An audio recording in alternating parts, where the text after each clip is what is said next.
A lot of doctors and physios said that I can't get back to the lane anymore. There was no strength, and few nerves used to get compressed, and my lower body used to get numb. My spine it got tilted.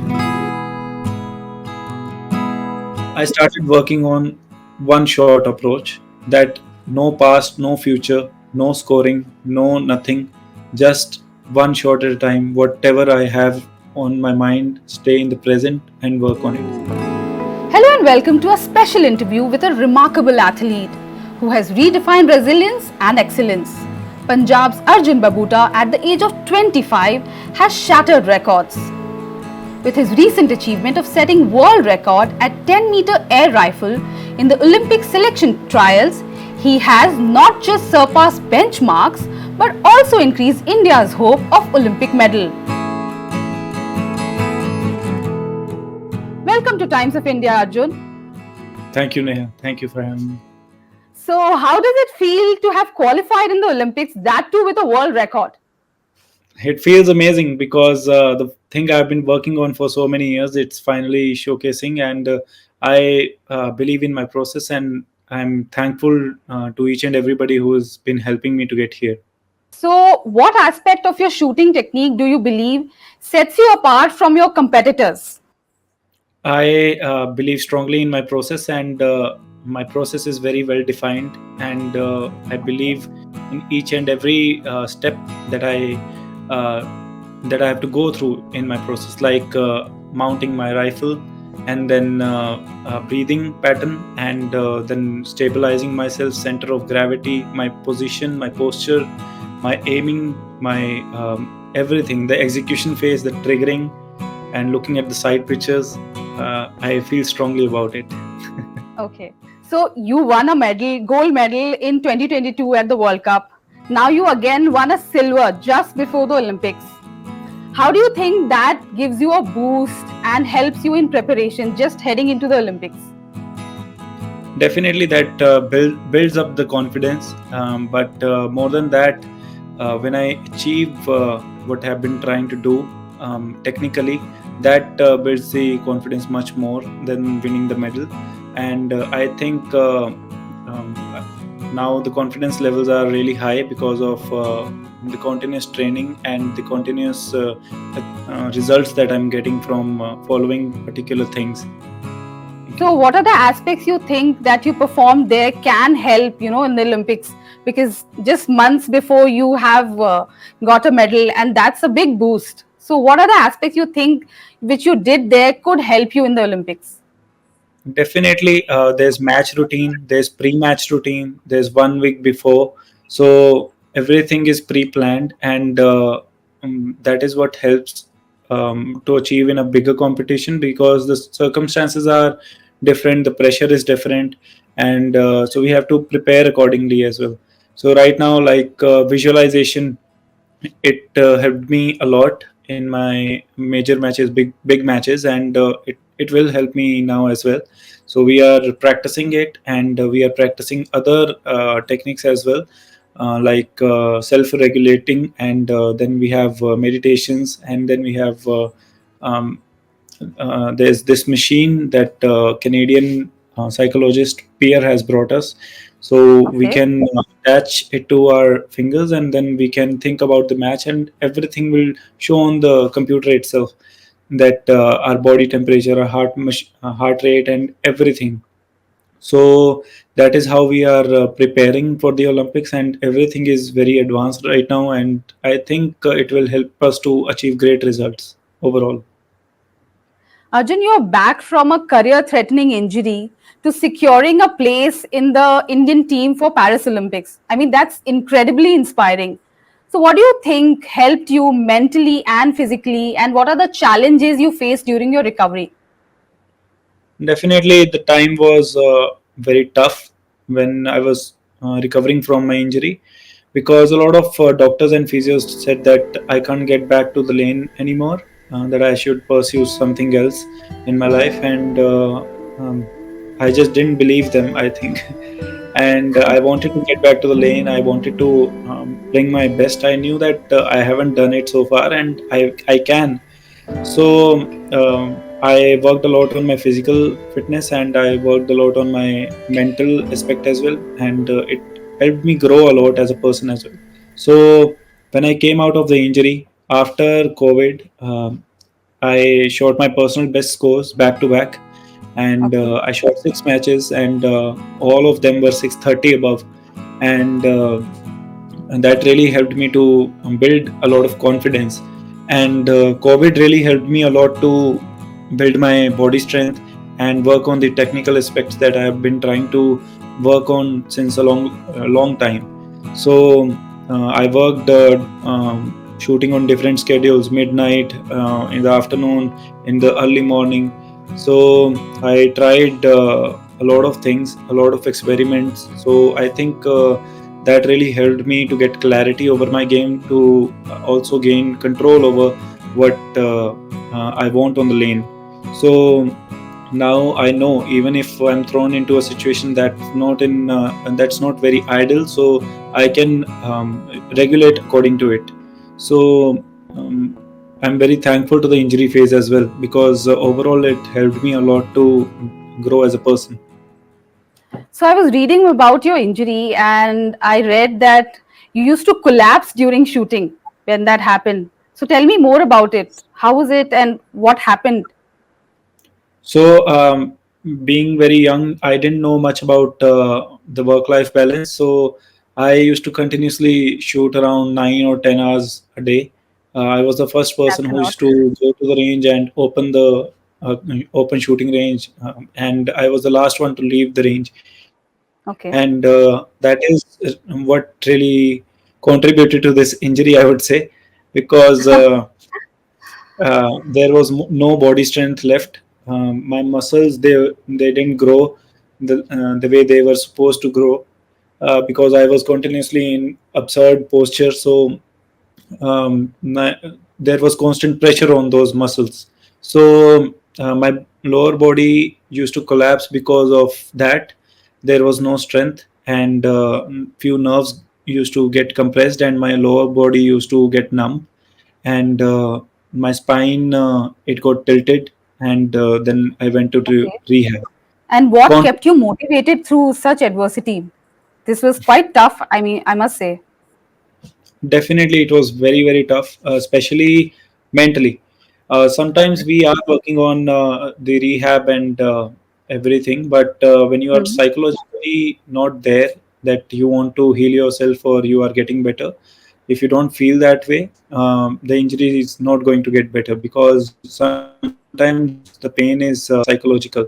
So it was Yeah. both in my case, because I was shattered completely. I hadn't take any break since long time, and this was my first break of my career, and it was not a Okay. pleasant one. So my parents, they helped me to keep up the motivation. People who believed in me, shooters and their parents, they helped me believe in myself that you are the one that we look up to, going into Olympics and winning medal. And they used to motivate me a lot like that. And my friends really helped Okay. me a lot. Thankfully, I had good friends. So uh, they really So helped are me a your lot. friends also shooters or in general they were your mental support? They are shooters, but they are also general mental support as well. And Okay. they are young, but they are mature of their age. So that helped me a lot. That's great. So I was reading in one of your interviews where you talked about transitioning from hard work to smart work. So I would like to know what are the changes you brought in your training regime that helped you recover, especially from moving into hard work, which you talked about training for 9 to 10 hours. So how did you transit into smart work? What are the changes you brought in? Very nice question. So when I was recovering, I was not allowed to shoot. So I was craving to go back to shooting range and hold my rifle and just shoot. And my physio, I used to ask him, can I go to shooting range, can I please go to shooting range, can I just do like 5 shots? So he used to say no for like 2-3 months. So once I lied to him that I'm not going, and I went instead Okay. because I just couldn't control myself. So I went and I shot around 20-30 shots, and Okay. the back pain was back again. Back. So that was a bad decision, but then I told my physio that I went, and then he allowed me. He said, we can go to the shooting range, but then you have to just shoot like 2-3 shots a day. So we started with 2-3 shots. Okay. I was shooting around 200 shots a day, more than 200. Oh, from 200 to 3. That's quite a Yeah. change. So I started putting all my efforts into 3 shots. Like, even if I'm shooting just one shot, I will shoot it the best. So Okay. that quality, it started improving, and I started working on single shot process. That whatever I have right now in my hand, I'll Can you explain what is a single shot process? Like that for our viewers. okay. So what we do is we generally we tend to look at the results overall, that the total of 60 shots or 10 shots match. Okay. A match shooting match comprises of 60 shots. The score is Okay. out of 600. So each shot values for 10.9. So 10 is the whole ring, and 10.9 is the decimal scoring, which is advanced because of the electronic target systems. So the match comprises of 60 shots. We have to shoot 60 shots in 1 or 15 minutes. And overall, people look at the score of 60 shots, but then I started working on single shot, that only one shot at a time. I have to put my pellet, I have to lift my rifle in a smooth way, I have to stabilize myself, calm my body, calm my rifle.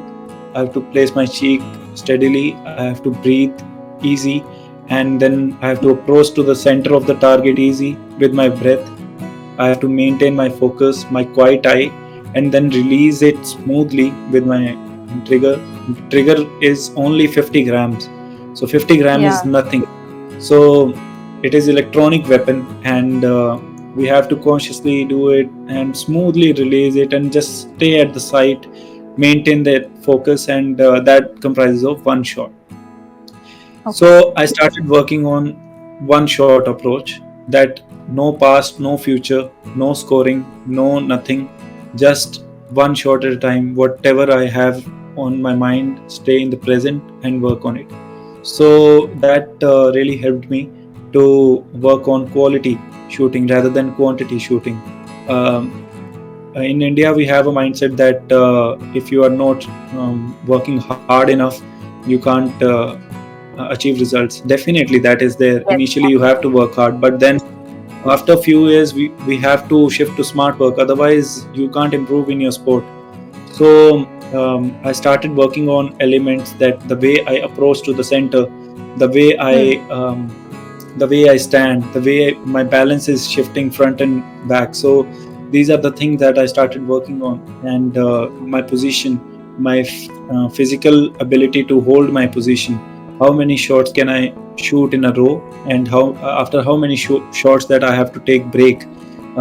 Is it going to be a complete break that I have to go back to the lane and come back to the lane, and or is it just going to stay at the lane and take a few breath and sip of water and continue my shooting? So I had to strategize accordingly, so that I can maintain that one shot approach. Otherwise, we dwell into that repetitiveness and subconscious mind to just shoot 60 Okay. shots in a row.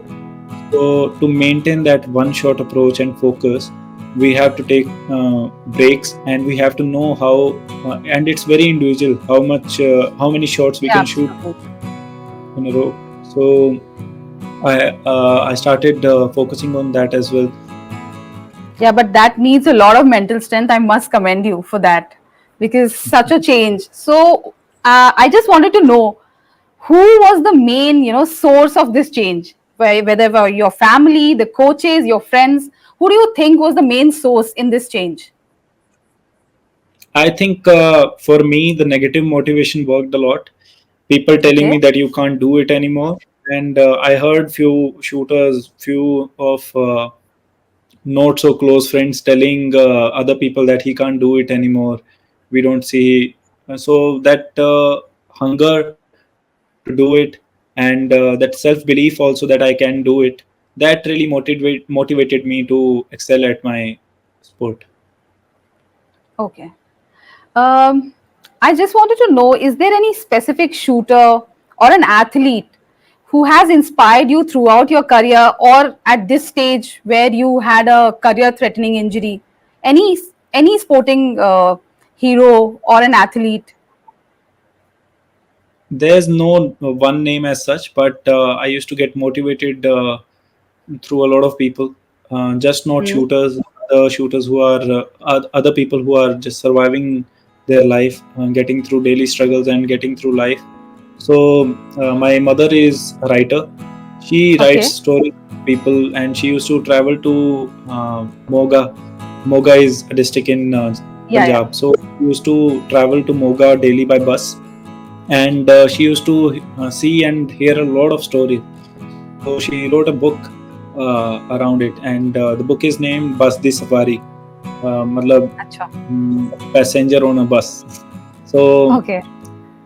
she wrote a book, and she told me the stories that she saw on a daily life basis. So they are tremendous. People are going through a lot of things, and still they are surviving, and still they are motivated to do things for their family, for themselves, for somebody, and sometimes it's for nothing. So I get motivated from such kind of people, and I'm very thankful to them. Okay.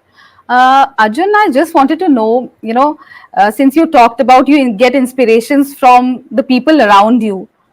So, is there any one specific thing which made you get into shooting? Because I heard you started as young as 12.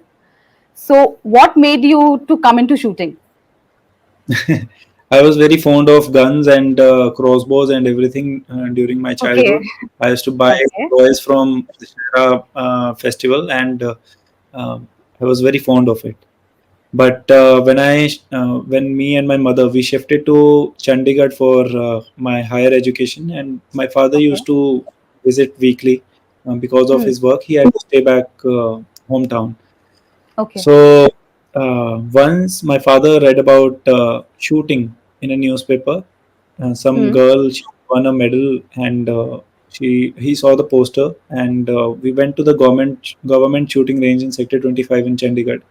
So there I Okay. saw Is it the one. same shooting range where Abhinav Bindra is a regular? Are you talking about the same shooting range? No, it's not the same, but it's very close to Okay. it.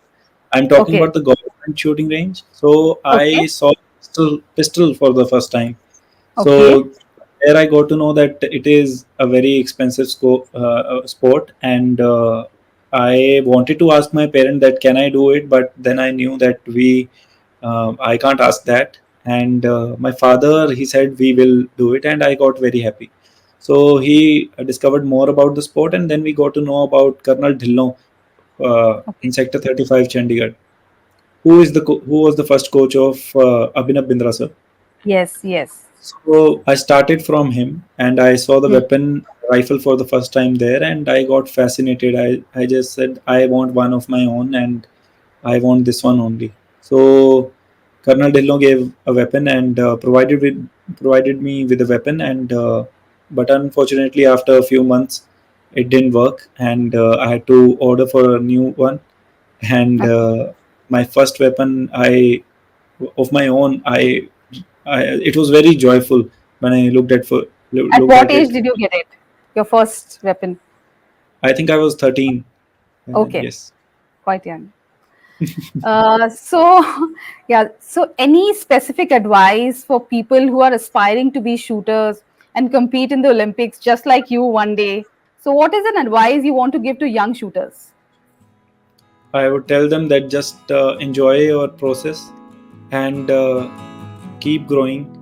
remember why you took up the sport, because that is the thing that you need to remind yourself again and again after a few years of your career, and remind yourself what made you happy um, when you took up the sport. So just enjoy your process. That is the main thing, and keep improving daily. Okay. Thank you for your time, Arjun. It was a great having a conversation with you just before the Olympics. You gave us your time. Hopefully, we'll be connecting with you next time and you will be holding an Olympic medal with you. Thank you, Neha.